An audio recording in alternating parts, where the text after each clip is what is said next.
I was going through a difficult time in my life, with 2 jobs that left me exhausted, but also with the opportunity to achieve something better in North Carolina.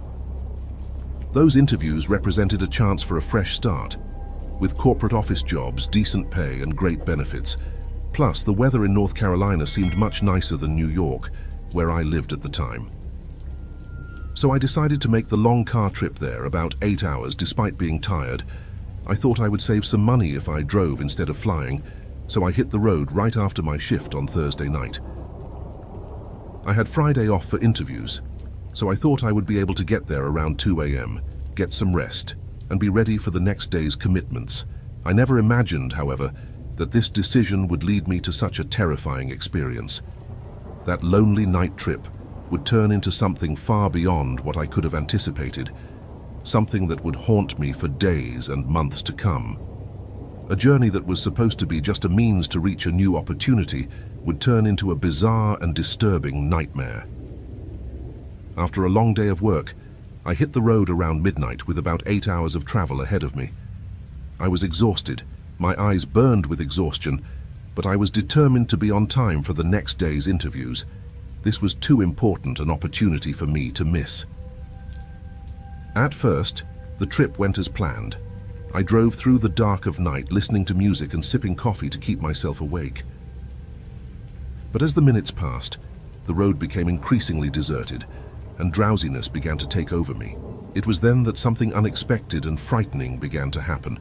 About 2 hours after I left New York, I noticed men dressed in suits standing on the side of the road, silently watching me as I passed by.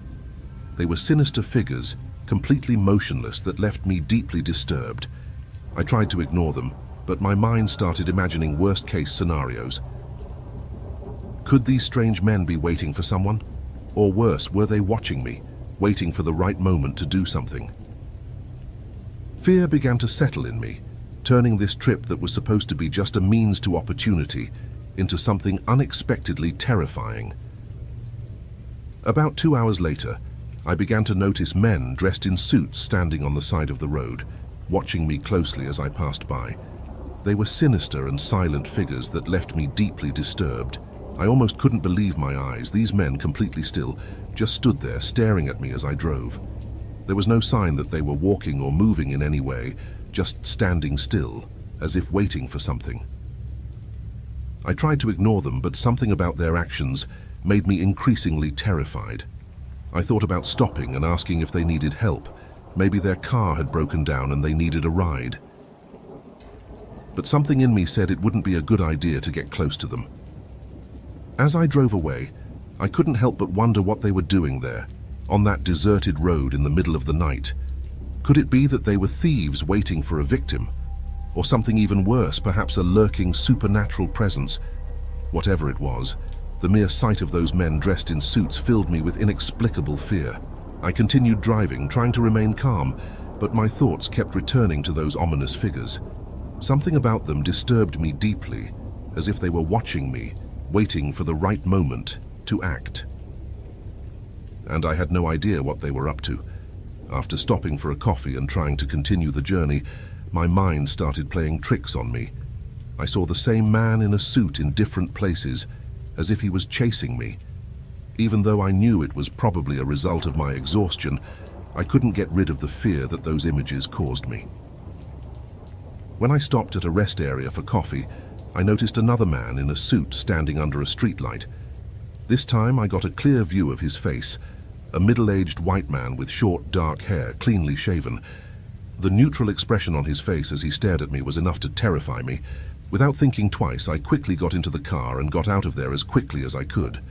I wanted to finish the trip, but the coffee wasn't having any effect, and I felt like I was going to pass out at any moment. So I decided to pull off the highway and park in a random lot, hoping to get some sleep. I reclined my seat and closed my eyes, but the fear of seeing that man in a suit again kept me tense and uneasy. My mind seemed to play tricks on me all the time, making me nervously look around, expecting to see that ominous figure appear at any moment.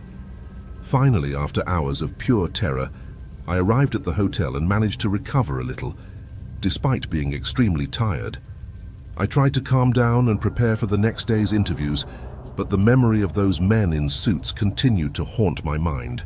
During the first interview, I was overcome with inexplicable dread as I saw that the interviewer bore a disturbing resemblance to the men I had seen on the road. My body froze and my voice became shaky as I struggled to focus on the questions. I knew the interviewer had noticed my strange reaction, although I tried to recover as best as I could. That haunting experience would continue to torment me for a long time. Even after I got the job and moved to North Carolina, memories of that overnight trip haunted me. I constantly wondered what had really happened on that deserted road, whether those men in suits were mere illusion or something much more sinister. The nature of that inexplicable fear left me deeply disturbed. How could my own mind play such disturbing tricks on me? What if this wasn't just a hallucination, but something supernatural or even a real threat? These questions wouldn't leave me alone, making me question reality and the true nature of terror. To this day, years later, that haunting night still echoes in my memory, as a reminder that sometimes the deepest fear can spring from the shadows of the unknown. Some experiences, no matter how hard we try to forget, never completely leave us. When I finally gathered the strength to look into the back seat, my heart skipped a beat. For an instant, I saw that man in the suit there, as if he had appeared out of nowhere. I screamed in terror and ran out of the car, only to find that there was no one there. It was then that I realized that my exhaustion was making me hallucinate, tormenting me with horrible images. Even knowing this, I couldn't get rid of the fear that those visions caused me. The idea that this mysterious man could be stalking me was terrifying, and I couldn't shake the unsettling feeling even though I knew it was just my own troubled mind. I am someone who occasionally suffers from sleep paralysis, a disturbing condition that leaves me unable to move or speak even when awake. I usually know how to deal with it, avoiding panic and simply waiting for the feeling to pass. But one night in particular was different and terrifying. I lived alone in a small apartment in the suburbs of a large American city. That night, he had fallen asleep on the sofa in the living room, completely exhausted after a long day of work. I'm not sure what time it happened, but suddenly I found myself trapped, unable to move even a muscle. Sleep paralysis took over me completely, leaving me in a state of total alert, but without any control over my body. My heart began to race. Adrenaline coursed through my veins as I fought desperately to free myself from this terrible condition. But no matter how hard I tried, nothing happened. I remained there, paralyzed, at the mercy of whatever happened. He was alone at home, asleep on the sofa in the living room, when the paralysis began. My entire body went rigid, unable to move, while my mind remained awake, on high alert. I tried not to think about anything, just control my breathing, as usual, hoping the feeling would pass soon. But this time, the minutes seemed to drag on interminably. I knew I shouldn't despair, as that would only make things worse, but it was almost impossible. Fear and anxiety began to take hold of me as I struggled to free myself from this immobilizing prison. My eyes scanned the room, looking for any sign of movement or threat, but everything seemed to be in place, silent and still. My mouth was dry and my heart was beating wildly, while the paralysis persisted, showing no sign of relenting. Time seemed to have stopped, transforming those minutes into an eternity of terror. It was then that, looking around, I saw something in the hallway in front of the entrance to the room, a dark figure standing still as if watching me. My heart raced with pure terror. I couldn't believe what my eyes were seeing. That tall, shapeless shadow, completely still, seemed to be staring at me. An icy feeling ran down my spine as I fought desperately to move, but my body wouldn't obey me. I was paralyzed both by paralysis and by the fear that vision caused me. My mind raced, trying to understand what that meant, what that thing was doing there, watching me. Could it be an intruder? Or something even worse, a supernatural presence? Panic took over me, and no matter how hard I tried, I couldn't look away from that sinister figure. It was as if she was hypnotizing me, trapping me there, helpless at the mercy of her unknown intentions. My breathing became labored and my body trembled involuntarily, while that figure continued its silent vigilance. As the seconds passed, the feeling of terror only increased. Who or what was that shadow lurking? What did you want from me? My mind raced, imagining the worst possibilities while I was completely at the mercy of this entity. Every moment seemed like an eternity. The disturbing silence and immobility of that figure tormented me. I couldn't stop thinking about what could be about to happen. Could it be that some intruder had broken into my house? Or perhaps something much worse, a supernatural presence from beyond the grave? The most horrible theories accumulated in my terrified mind. Maybe it was a demon or a banshee coming to torment me. Or who knows, it was just a thief waiting for me, ready to attack as soon as I could move. The uncertainty was agonizing. I felt completely powerless, at the mercy of what was watching me so impassively. My breathing became increasingly difficult, as if the air in my lungs would escape at any moment. Terror seemed to consume every fiber of my being as I struggled in vain to escape this desperate situation. Finally, after what seemed like hours of torture, the paralysis passed and I was able to stand up shakily. My body was still shaking from the spasms of terror that had gripped me, while my mind recalled the horrifying scene I had witnessed. The image of that dark figure watching me, motionless and impassive, was engraved in my memory, haunting me for the following days. I couldn't get the disturbing vision out of my head, constantly wondering what really happened that terrifying night. Who or what was that shadow lurking in the hallway? What did she want from me? Was it just a hallucination caused by the paralysis, or something much more sinister? No matter how many times I replayed the events in my mind, I couldn't come to a conclusion. That experience left me deeply shaken. Even now, long after, the memory of that paralyzing figure still haunts me, making me question the nature of reality and what might dwell in the shadows, waiting for its next victims. Some things apparently never stop tormenting us. I lived in a very rural area in Tennessee, at a time when the region had serious problems with illegal dumping of trash on the region's hillsides and ravines. It was common to find these illegal dumps scattered throughout the area, as there was no garbage collection organized by the public authorities in our community. Even though we are a middle-class community, the economic disparity was quite evident here. You had some of the poorest people living next to us, while some wealthy families owned mansions and vacation homes. I think my family would fit into the top of the middle class, perhaps the lowest rung of first class, if I were to compare it to the Titanic. It was in this scenario of contrasts in the summer of '92 or '93, when I was still a pre-teen, that a terrible tragedy happened in our region.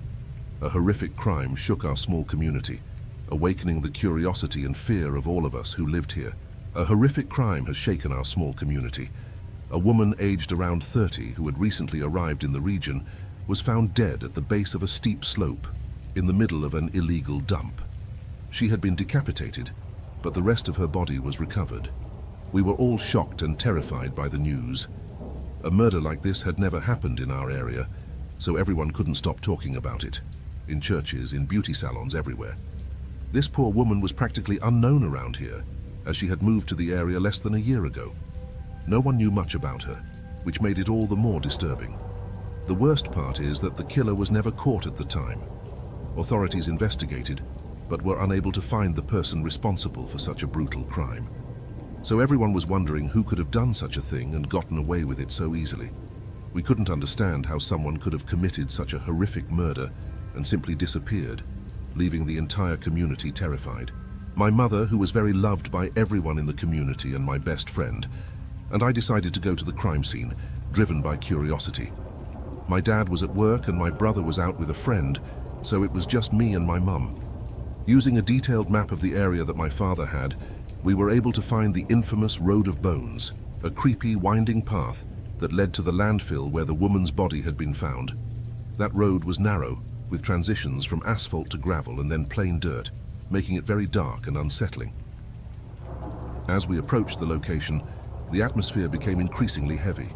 The damp August soil seemed to emanate a hot, dense vapor, making everything around us even more sinister. I was a little nervous, but my mother, with her characteristic curiosity, was determined to get there and see what had happened. When we finally reached the dump, we realized we were not alone. A dirty, menacing-looking man was standing next to his truck in the middle of that pile of trash and debris. As we passed him, his expression and frightening smile terrified me. My mother also noticed something wrong with that man, and we decided to get out of there as quickly as possible. As we approached the site, we saw a dirty, bad-looking man standing next to his truck in the middle of the dump. As we passed him, he stared at us with a scary smile, showing his big teeth. I couldn't believe what I saw. That man, standing there alone in the middle of that dark and sinister scene, emanated a threatening aura. His dirty face and huge teeth, displayed in a macabre smile, left me completely paralyzed with fear. My mother, who was normally so brave, was also visibly shaken by the sight. I could see the terror in her eyes as she drove the car, trying to stay calm and get us out of there as quickly as possible. As we drove away, I couldn't stop thinking about that man. Who would he be? What were you doing there in the middle of that disturbing dump? Did it have any connection to the horrific murder that had rocked our community? A feeling of dread consumed me, as I felt that we were very close to something very dangerous at that moment. Even though I managed to escape unharmed, my heart was still beating fast at the memory of that frightening figure. Something told me that this man was hiding something terrible, something that could be linked to the crime that had shaken our small town. That image would remain engraved in my memory for a long time. Days later, we discovered that the killer had been arrested.